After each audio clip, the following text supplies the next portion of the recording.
The topic of discussion off the top here, though, is some news coming out of Minnesota, and not the news that Wild fans were hoping for as far as Kirill Kaprizov. This is from Frank Saravalli of DailyFaceoff.com.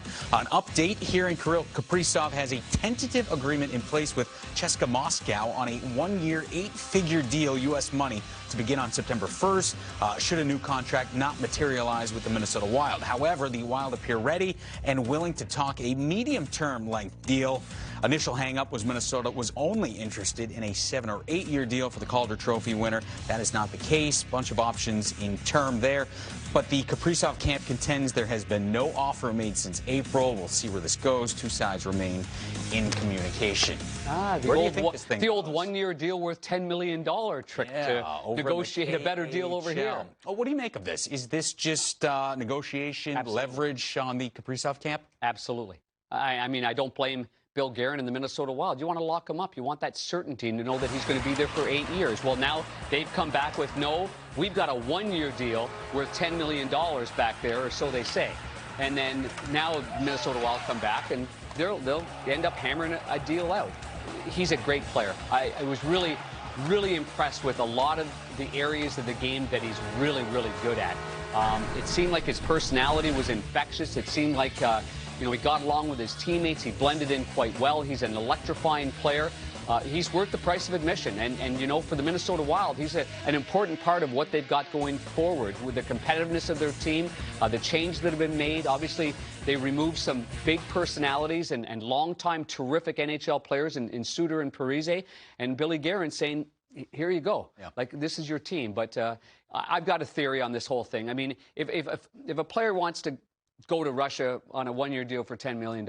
And I know maybe I'm, bad for saying this, but okay, really go there? You're not the only one. Go there? I mean, come on. Media. Yeah. Like, it was a long time in getting him here into the fold. Mm-hmm. And Minnesota Wild and the fans saw what he was all about. And this can't be a teaser. Yeah. I mean, he's too good of a player. You want to play in the greatest league in the world? Right. You want to be one of the greatest players in the world? You play in the National Hockey League. That's where you play. Yeah, exactly. That's why everybody wants to come over to the United States and Canada to play in the NHL. If you're the Wild, do you call the bluff on this one?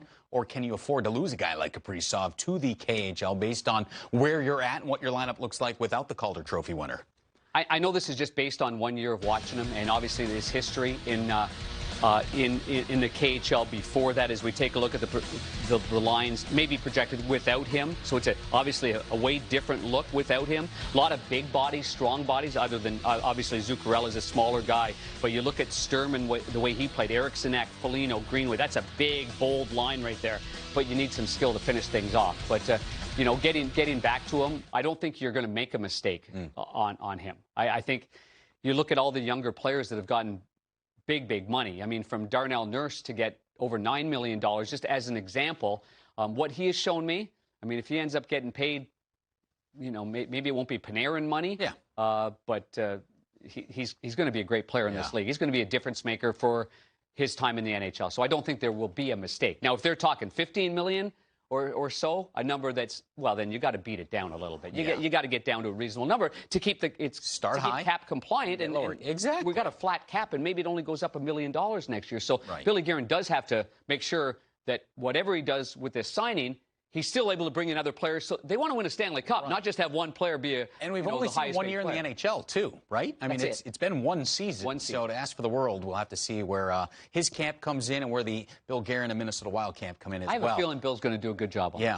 He got him here. Absolutely. And if you're Kaprizov, he doesn't seem worried about anything at this point. He's letting his agent and letting the team handle it, because this recently put on his Instagram. Look at this, doing a little. I don't know, wakeboarding? What is that out there? I don't know where that is. That looks in the desert. Looks awesome. Yeah, it sure does. Look like Russia. Yeah, that looks really nice.